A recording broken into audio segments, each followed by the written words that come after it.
What started as a question, God, you created marriage, can you make it work? Soon became a statement, God, you created marriage, you can make it work.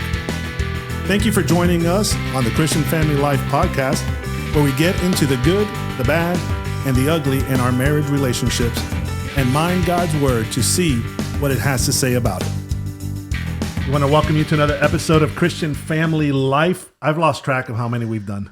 A lot. We'll have to go back and count. We'll have to go figure it out. But I think we're close to that 200 mark. Yeah. This may be 200. We don't know. But we are thankful that you're here, especially those of you that have tuned in to all 200, if we've done 200. But we are glad you're back. And my name is Gio, and my wife Susie, our great friends Roland and Tammy. And we are looking forward to this episode because we're going to be talking about communication. So it could be good, it could be bad. Sometimes we misunderstand each other. Sometimes we hear something and we're like, I got it, and maybe not so much. But it's more than this. It's more than just I gotta speak nicer to my spouse. I think that a lot of people come to us and they say, hey, we fight all the time. You know, give us that silver bullet, right? How do we communicate better? And we always tell people we got to go a little deeper than that. We got to go a little further. It's not just a hack that we've got that's going to help you. There is a work of the Holy Spirit in this process, because genuinely we're all selfish people. Genuinely we want what we want, and we hear certain things, and even what we grew up with and how we saw our families and our parents communicate all has a lot to play with that. And so we want to just have a discussion today. I think it's going to turn into a two-parter actually, because there's so much to talk about when it comes to communication. Yeah, sometimes what happens with communication is we limit it to potentially just identifying how we communicate or how our spouse communicates, how we hear things, what our primary is. I mean, frankly, there's a reason that the 5 Love Languages books is a major bestseller. And so there's a lot of great insight in that material, and it's good to know. I mean, that's a great conversation to have. Do you know your spouse's love language? But if we were to illustrate and kind of give you a visual, we would say that communication is like a rock wall. And you look at this rock wall, and sometimes it's intimidating, or sometimes you underestimate that you can tackle that rock wall, especially in those elementary gyms where the rock wall's like 4 feet. And then you go to climb it and you're going, okay, this is a little more difficult than we anticipated. And that's what can happen in marriage is you just go in thinking, okay, we've got this. I've been communicating. I've been talking all my life, but have we been listening? And now we're in this intimate relationship where there's supposed to be intimacy, and there's supposed to be vulnerability, and there's supposed to be transparency. And we find that we're misunderstood. We find that words are used that kind of cut to the core. And then what happens is little by little, we build up a defense mechanism. And so communication really spirals out of control in that relationship. And so we zero in on scaling this rock wall of communication and focused on the first thing that is dealt with if you were to go through a 2 Becoming One class. And it's the role that the human spirit plays in communication. Genesis 2:7 says, then the Lord God formed man of dust from the ground and breathed into his nostrils the breath of life, and man became a living creature. And I didn't realize the synonymous terms that Scripture use for the spirit, some being used for breathe, life, spirit, and speech. And it's so true. You know, you can hear this phrase when somebody lets something slip, you know, and they're just sort of, oh, I'm sorry, I don't know where that came from. We do. We know right where it came from. It came from where it's been festering, whether intentionally or unintentionally. It's those thoughts and spirits that we've left within us unchecked or not taken captive And so, yeah, communication is just an overflow. We're going to have a line at the end that I really, I'm sorry, words are the overflow. The communication begins in the heart. But we're going to have a line at the end that I really like. And so I'm not going to spoil it yet. Hey, we're going to keep people hanging in there. Yes, exactly. Yeah, I like it. The last one is the most important. You see the reels. Ooh, the final one, you got to see it. Stay till the end. Yes. Yes. All right. We're gonna go through. It's well I'll kind of actually, if you'll read the list, because as we consider different anchor points, when we talk about communication, yes, love languages is one anchor point. Like it's just this one rock on the wall that we're going to hang on to. And there's some other ones that we need to incorporate, but we definitely wanted to go to the root, like what's going to drive how we speak and how we listen. And then what our countenance is, how are we positioned with our facial expressions? Like we communicate in a lot of ways, facial expressions, body language, and the human spirit drives that, as we read in Genesis chapter 2. Me? Oh, it's reading the Bible. Oh my goodness. Sorry. What better thing could show I'm looking up? at Susie's. I did too. I looked at mine first. That was not me. So if you want to go through our list of potential anchor points that you can incorporate into communication. All right. Number 1 is quick to listen. So James 1:19-20. Know this, my beloved brothers, let every person be quick to hear and slow to speak, slow to anger. For the anger of man does not produce the righteousness of God. And we know that is hard to do in that moment, because all you want to do is say what you need to say and be quick to speak, not quick to listen. And so, did you guys ever have your parents tell you got 2 ears and 1 mouth? yeah, for a reason, right? There's a reason for that. Yep. Yeah, I've heard that many times. Yeah. So I think it's important. I don't know that we're ever really taught listening skills, other than maybe like in an education setting, but listening to learn as opposed to listening to respond. Like there's people that I've been in conversation with that before I'm even like halfway through with my thought, I can see it in their eyes. They're forming their response. They're really not hearing anything else that I'm saying, which could potentially address the thoughts that they're forming, because they were only listening to prepare a response. And it's like, we need to learn to listen, to gather information, and to understand, I think. With it seems like with each conversation we have in the podcast, or as we just work through ways to experience a marriage that's not just faith-based, but one that's really thriving, is it's not a bunch of information that increases our IQ, but it's just a lot of practical tools that are biblically based that help us increase our EQ and being emotionally aware. And it just, when we unpack something like this communication, it just reveals a lot of the dysfunction that exists in homes, where whether it's what we would consider a healthy home from the outside could have a lot of challenges inside, all the way to the extreme of fractured homes, where growing up as a child, you never really had to communicate, or you never had to resolve conflict. And so you think about, especially in this technology-driven age that we're in, everything can be fictitious or AI-driven, right? So there's just all these extremes. And so I just think about how when we go back to the human spirit, and then we consider these anchor points, quick to listen being one of those, you just realize how if this is happening in marriage, it's going to happen in parenting. And if it's happening in marriage and it's happening in parenting, then it's happening in the church, and people are communicating in the church. And when we have healthy relationship, people aren't just speaking the things that we want to hear. They're telling us the things we need to hear, and we're growing in these. Another anchor point would be speaking truth in love. And Ephesians is really clear. And it's interesting, if you break those down, it's speak, and it's speak truth, and then speak that truth in love. And so, yes, when we communicate, we have to use words. Did you want to read it? Sure. Okay. Rather, speaking the truth in love, we are to grow up in every way into him who is the head, into Christ. So, thank you. There's so many people that's like, I'm just going to say what I need to say. It's truth. It's not a lie. It's not a rumor. I'm just going to get this off my chest. And however you deal with it, that's up to you. And I think it's pretty clear that that is not biblical to do, right?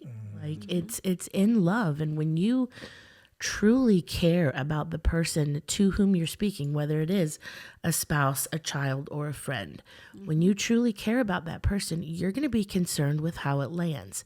Texting is hard for me because, you know, Roland, you were talking about communication. Only 7% of our communication is verbal. 93% of our communication is nonverbal.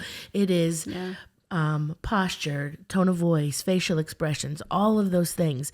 And so in a text message, you remove all that and you're left with words. And so now you have to make sure you have the right emoji, or you make sure you use the right punctuation, because I'm thinking, how is the reader going to receive this?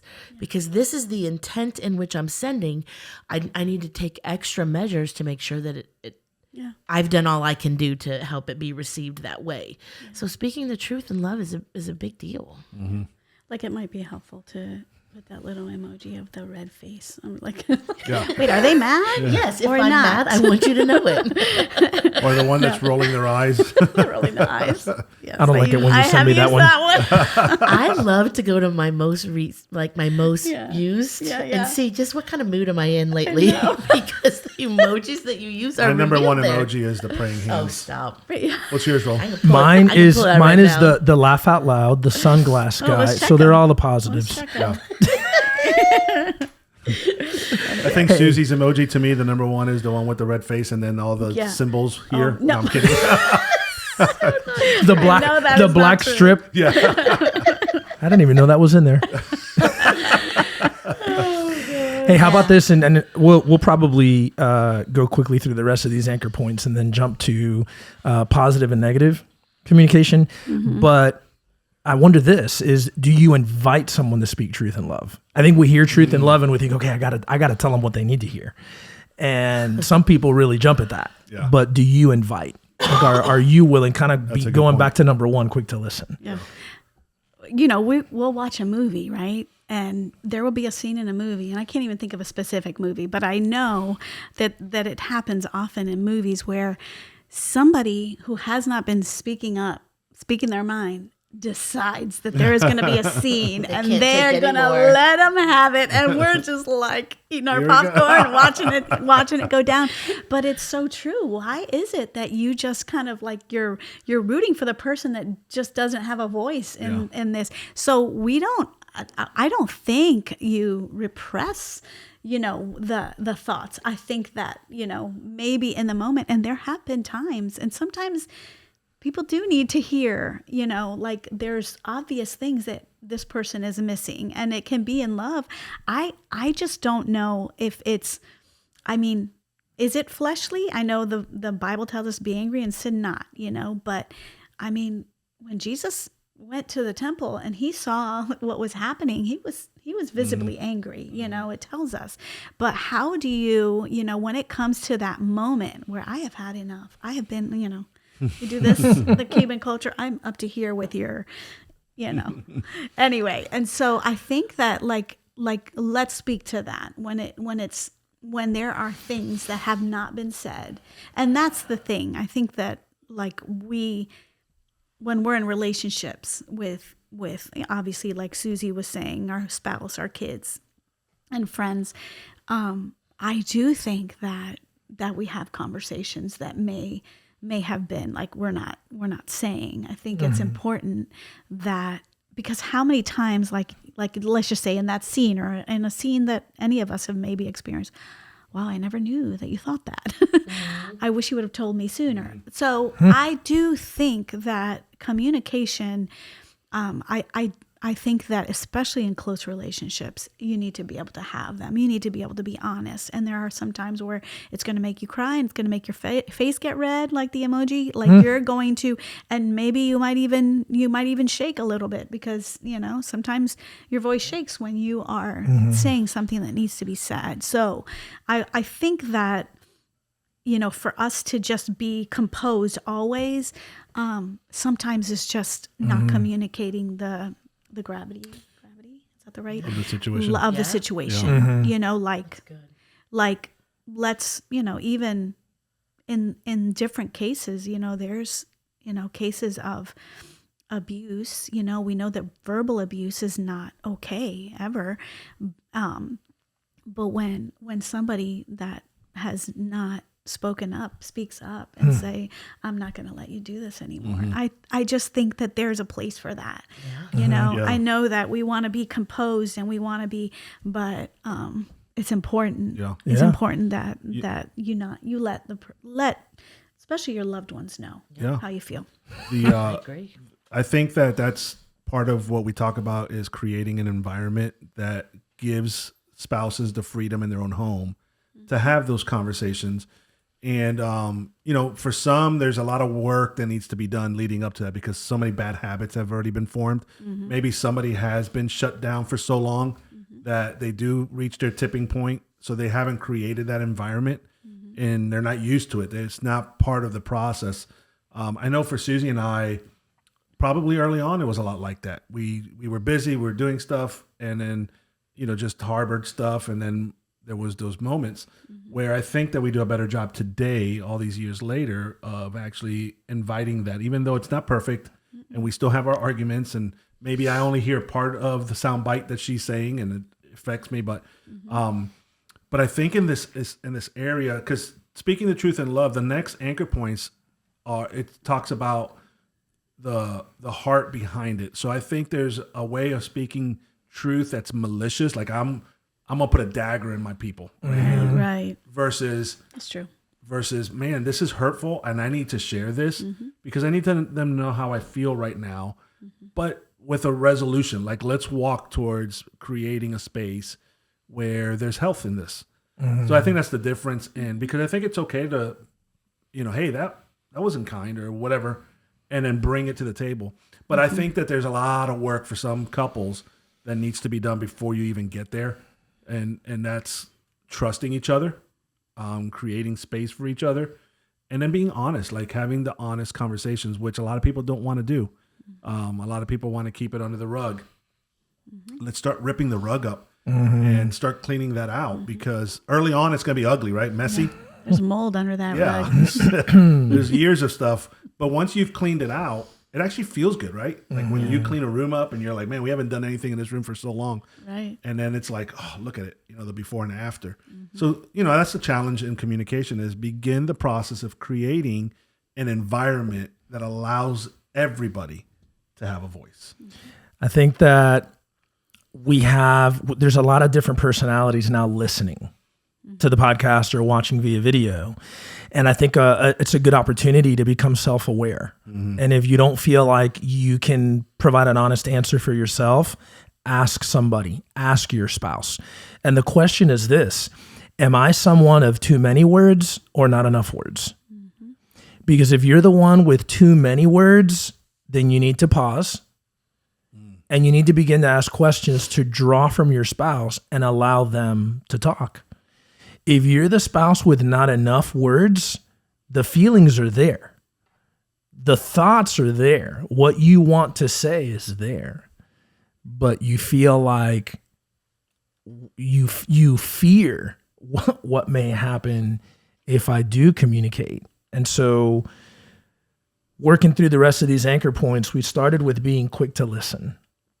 And so we listen and we listen to learn. And what that means is we ask questions too. Because I think when someone asks questions, it's like they're tracking or even repeat, hey, so are you saying this? And the person says yes. And then they actually elaborate a little bit more so we understand it's truth. We're speaking truth. We're doing so in love. You always feel safe.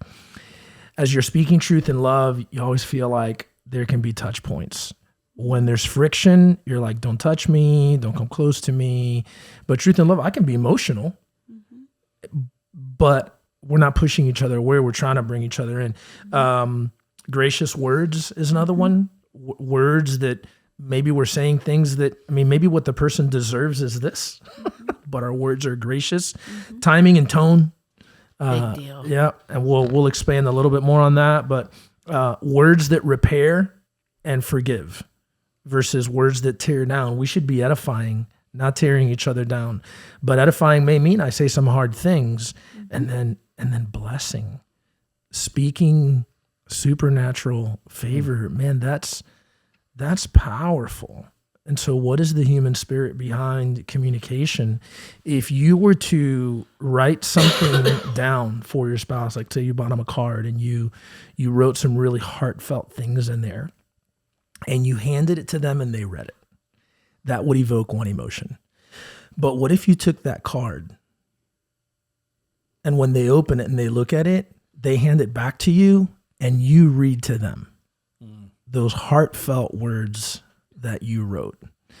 Chances are you're going to have a tissue box nearby because it's going to evoke some emotion, because what you've done is you've gone to the human spirit and you've blessed, and there's power in that. I had a roommate in college. Her name was Wendy.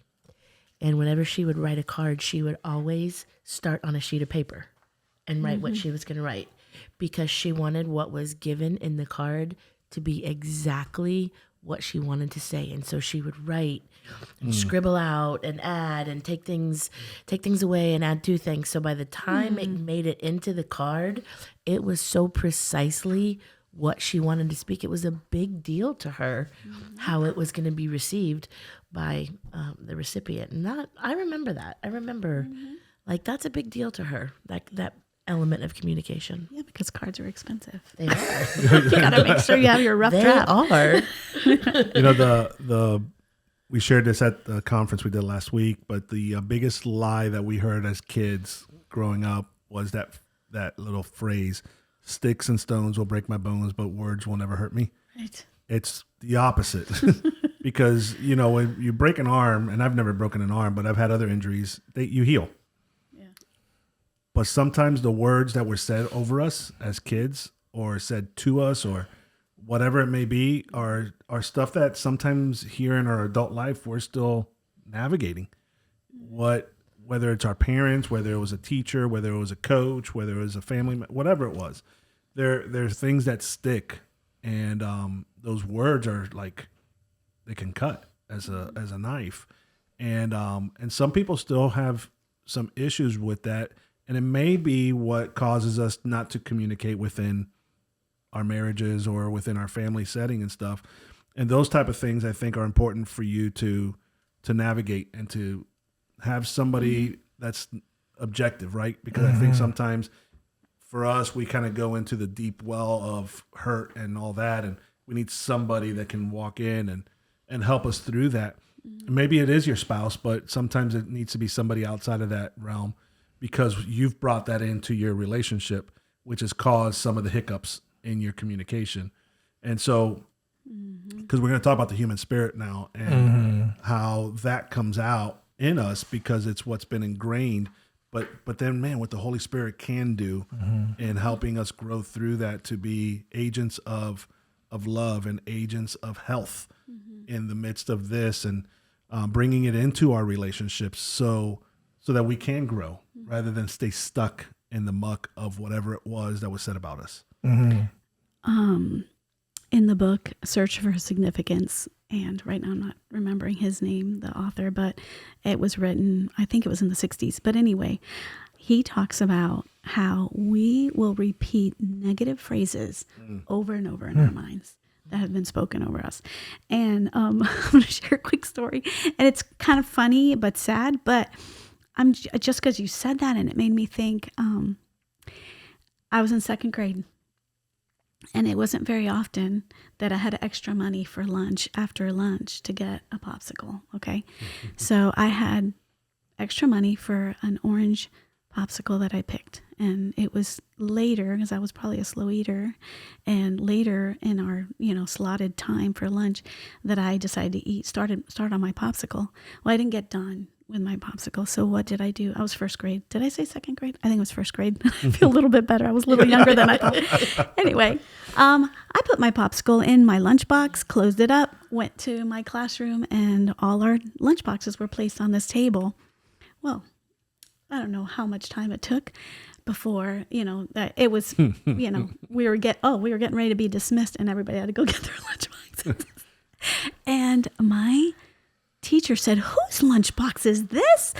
And sure enough, it was my, oh gosh, Holly Hobby lunchbox. And she picked it up and she said, "What is this?" And I said, "It was my popsicle. I didn't finish it. I stuck it in my lunchbox." She goes, "Common sense, Tammy. Common sense." Wow. Yeah. Well, we had a very vulnerable moment together that Tammy initiated because we all just identified with a phrase that was used, and even Tammy's own words. The teacher was probably having a bad day, Mm-hmm. and so Let's chalk it up to that. Yeah, she was having a bad day, but that phrase She was having a bad used, life. You never know. but those words pierce. And so it makes me think about those moments in our marriage. Because your story is one of an elementary teacher. Well, how about those words we've used with our spouse? Yeah. Not only words we've heard, but the words we've said. And they weren't positive. They weren't gracious. They weren't spirit-led.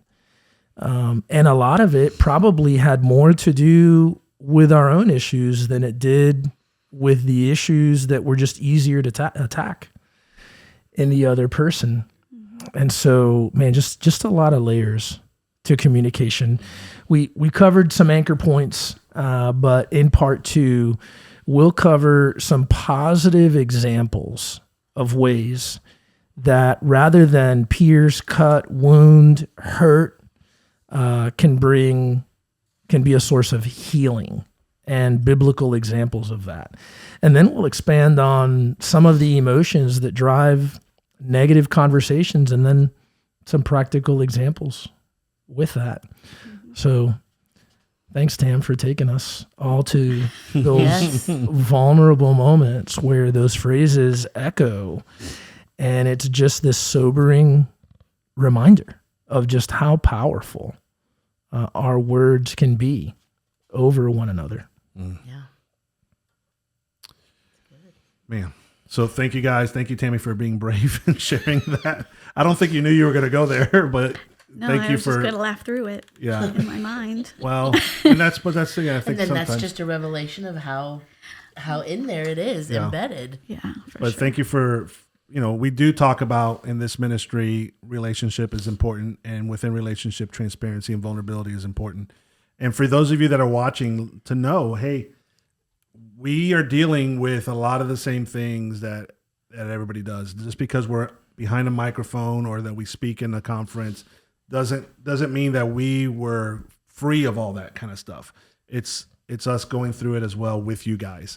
As you listen in, as you participate in the discipleship studies, that God is a great God, and God can work through all of this to make us much stronger on the other side and to be better husbands and wives to our spouses as we spend time listening to each other, spend time helping each other heal through these things, and then encouraging and lifting each other up in the process. And so thank you for listening in, sharing with us. We are a listener-supported ministry.